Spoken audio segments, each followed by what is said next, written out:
میں سمجھتا ہوں کہ یہ مجاہدین ہیں، پولیو ورکر مجاہد لوگ ہیں، اور یہ انسانیت کی خدمت میں لگے ہوئے ہیں، اسلام کی خدمت میں لگے ہوئے ہیں، کیونکہ کسی بھی انسان کی خدمت کرنا، اللہ نبی کریم صلی اللہ علیہ وسلم کا ارشاد مبارک ہے، الخلق عیال اللہ فاحب اللہ من احسن الی عیالہ، کہ یہ پوری مخلوق جو ہے وہ اللہ تعالیٰ کے کنبے کے افراد کی مثال کی ہے۔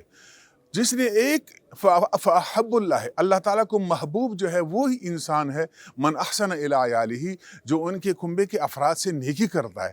تو انسان تو اشرف المخلوقات ہے۔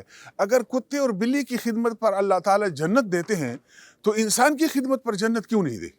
ظاہر بات ہے جی۔ اللہ تعالیٰ ہمیں عمل کرنے کی توفیق عطا فرمائے جی۔